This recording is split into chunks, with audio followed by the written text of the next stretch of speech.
Andy's still throwing hard. It's third inning relief, I believe.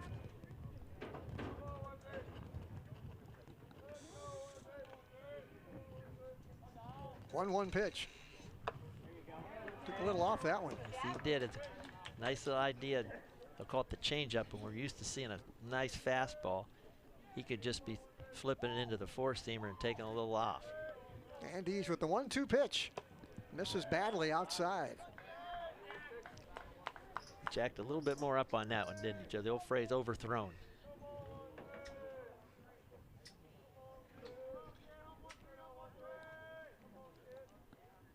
Lucas waiting for this 2-2 pitch and swings right through it for the first out here in the 12th.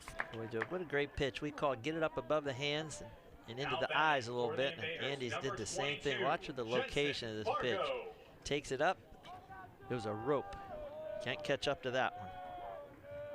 There's the catcher, Jensen Vargo. He was hit by a pitch back in the 10th when he reached up and got that one nick his left arm. Had a little conversation around just how that went down, and the umpires held on to hit by pitch. 0-1 pitch. You know, Joe, I bet these guys popping in and out of those dugouts saying, when's the last time you played an extra inning game that went this long? Summer ball? Yeah. A lot of respect out there right now. That's for sure. That's for sure.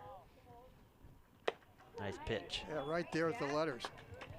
Boy, as you're watching and you get caught up in the hitter and pitcher sequence, just Jack Andes, watch his body language as he throws. Great release point. Nice right leg drive. Pushes that baseball into the strike zone. Right there at the knees. Back-to-back strikeouts by Andes here in the top of the 12th. For the Invaders, number 10. We're talking about that. Watch it. Montgomery. Arm slot, and he just delivers with great follow-through. Can't catch up to it. It's a great 1-2 punch, isn't it, today to have Donaldson and then turn it over to Andes? Tell you that. As they're dealing. Solid pitching. Here's Gabe Montgomery. Singled back in the 3rd, and a struck out back in the 7th and the 10th. And again, Montgomery takes a peek. Lucan's about 75, 80 feet down that third baseline, just looking in there. Boy, swings through a fastball. You can tell Montgomery's got that inside-out lefty swing, so as Andy's fastball tails away, his ability just to flare the baseball really his only hope. Catching up to it's going to be hard. They're going to keep him out and away. 0-2 pitch. That one misses. Yeah, but you can see that 2-strike hitting approach. They're choked up on the bat. Hard to see with the lefty. There you can see just up. See that little knob down below there, about an inch, so he can get through the zone. Strike 3 called on the outside corner. So Andy strikes out the side here in the 12th. And the Vikings now will come to bat in the bottom of this frame with a chance to walk it off and get a win. And they'll go to the top of the order. Andes, Lukens, and Wilkinson. So, Mike, you get a feeling something's got to give here. And with the Vikings, they couldn't be happier than to lead off the bottom of the 12th at the top of their order. For sure. Andes gets, what's that, 9th strikeout or something in his routine here already. And now he gets to lead off his half of the inning. It's not getting any lighter here, that's for sure. Overcast to begin with today with about a 20 to 30% chance of rain. Haven't seen any of that, but right now we are 2 minutes and about 2 hours and about 40 minutes into this one. You're right, Joe. That overcast sky gives us a little cast. Yeah. Now, there used to be conversations where coaches the home team would do what they call the white ball trick.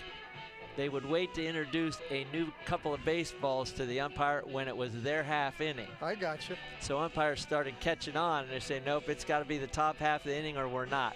Everybody's got to play with the white ball, not just your half. So this was Ohio baseball when the time was tough. It would get dark early. home teams would try to sneak the white ball trick in. It sounds like something you may have participated in at some point in time. 100% was a player when that stuff was happening. Coach, is it the white ball trick time yet? There you go. Well, here we go. Bottom of the 12th inning. We are scoreless. And for the Vikings, it'll be Andes, Carter Lukens, and Ryan Wilkinson. Need a run to walk it off. There's the bunt. Good bunt by Andes. They're going to have to turn the throw, and they call him safe. Whoa! Let's see if anybody comes out of that third base dugout. They're going to. That was. Tried to push bunt. It's a good location, using his speed well. But boy, Normandy does a great job. That's pitcher to. Nick Loya came out of that third base dugout saying, I'd like to talk to somebody about that call. I'm not sure if our big time sports cameras had a good look at that one, but Andes with the bunt pushed it down that first baseline and beat it out. I took a look at it. He got him by a half step at least. It was a step coming down. So let's see if they change the call here. They've got Andes at first with nobody out to lead off the 12th. Taking a look, of course, the first base umpire. Great camera angle here, guys. We went to New York to get this one. This one. Boom. That wasn't really close. No, not close at all. But the Vikings catch a big, big break here in the bottom of the 12th with Andes called safe.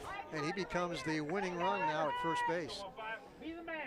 Yeah, Joe, good point. Great job, guys, in the truck, slowing that down and showing the camera angle. That's better than New York would have had. And certainly you would have had an umpire turning and facing and reversing that call otherwise. Well, but it stands. Yeah, you got a chance with Andes to steal or Lukens to bunt. Let's see what happens here. Andes dives back in. Yep, and you hear the dugout yelling back. Everybody's looking at the same thing we are. This camera angle is great because this is really the game within the game, but also the stressor here. Andes has got a big lead against a lefty. There's the bunt right back to the third baseman. Saban throws, and Andes ends up at second. He thought about heading toward third, but the shortstop coming over to cover. Good decision by Andes.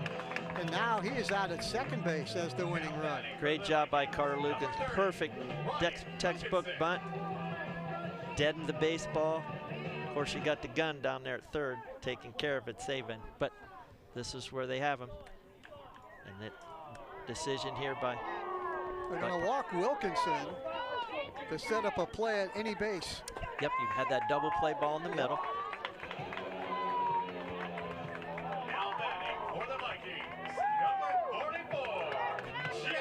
Well, here is Jack Zarco, who needs a hit in the worst way for a lot of reasons. He is 0 for 4 today.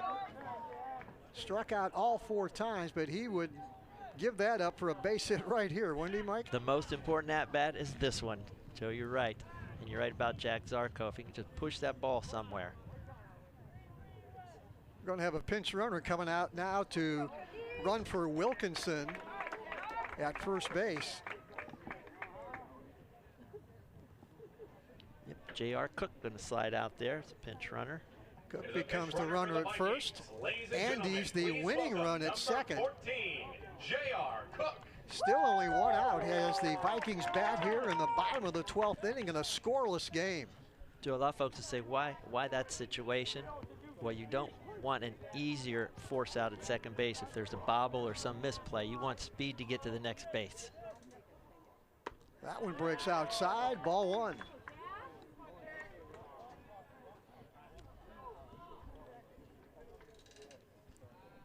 Again, you see Vargo going out. His job is to do just the same thing. Let's make sure that our signals are correct and not stolen so that they're not signaled in. Third base coach running over to talk with the dugout, seeing exactly what they want to do here. I'm thinking too, if Zarco hits a hard ground ball, sometimes those runners will step right in front and take that out to avoid a double play. Now you got to anticipate something like that, but Andy's the type of guy maybe that's going through his mind right now. You would at least in some cases slow it down so that it's a tougher look. Yeah. Right now that ground ball, those guys should be galloping, right? Just exactly. create some type of get me to the next base and hope for a mishandled baseball. Zarco waiting on the 1-0 pitch. And that one breaks outside for ball 2.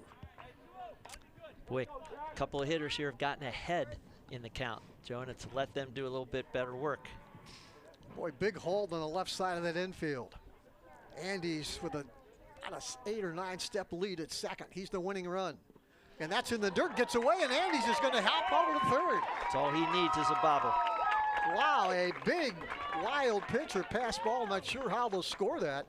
But regardless, Andy's now moves over to the third, and he is 90 feet closer to winning this one. Yep, Joe, that would be a wild pitch because it hit in front of the catcher, so that's on the pitcher. Now, the catcher, Vargo's really got to be careful now as they intentionally walk Zarco to load the bases and bring up Roman Geiselman, which opens up a lot of possibilities for the Vikings here. For the Vikings, number 20, Roman Geiselman. Squeeze bunt comes to mind. You know, Joe, I love that you anticipate here because you look at Geiselman, he's hitting 300, so he's a good batsman. You have one out, so the element of surprise is still good.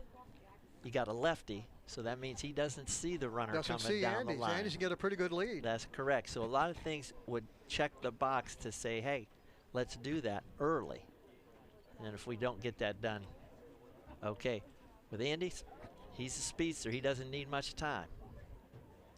Brian Ashby has gathered his third base coach, his pitching coach, and anybody else will listen to him right now trying to come up with a strategy to win this game.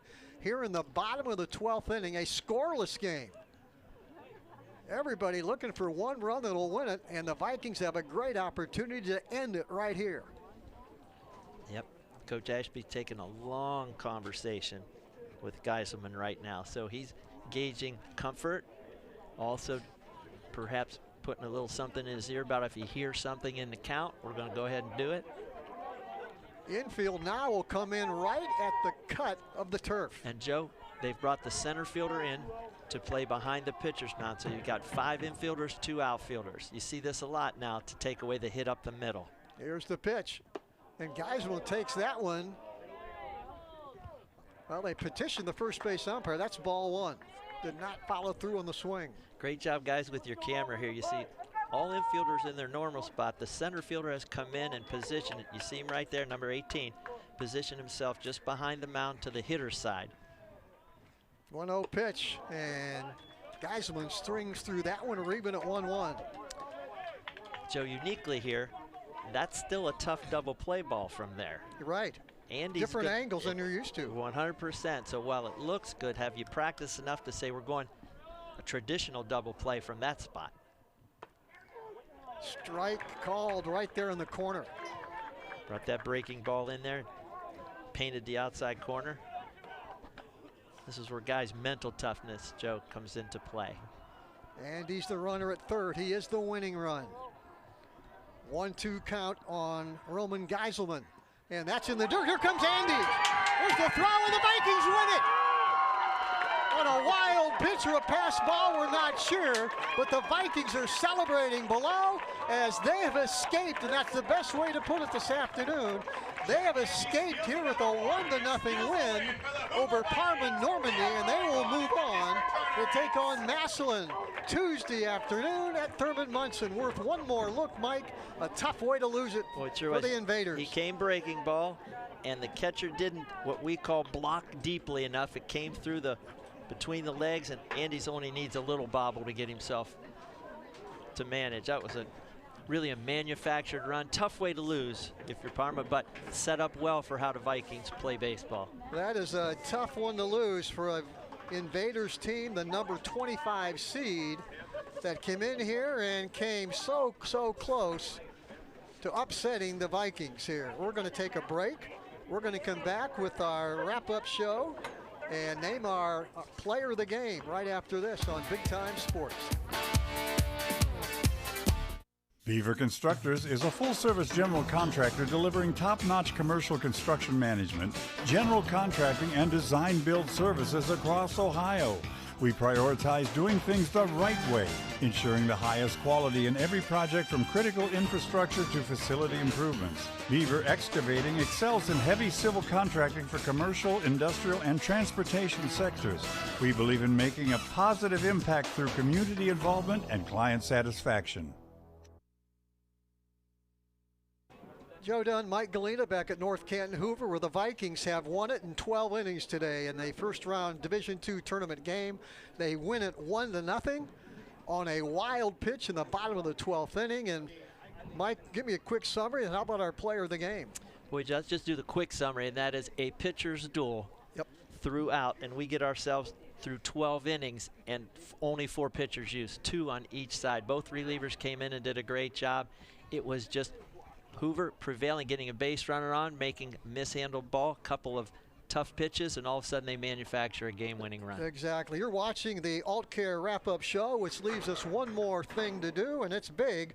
Our cryo player of the game. Mike, who'd you go with? Boy, we go with Jack Andes. And interestingly, Joe, here's how we check that box. He becomes the winning pitcher, scores the winning run, and reached base on a single in the infield, all in that last inning. And I think he struck out 8+ hitters in his stint. So he did it on both sides truly of the diamond, and thank goodness he did for the Vikings. They now advance. And he gets a 30-month pass to Cryo of Belden Village, and the Vikings move on to take on Massillon Tuesday afternoon at Thurman Munson Stadium at 2 o'clock. Our final score today: Hoover 1, Normandy 0. For everybody down in the truck from Image Video, most of all, thanks to you for watching. My partner Mike Galena, the best. My name's Joe Dunn.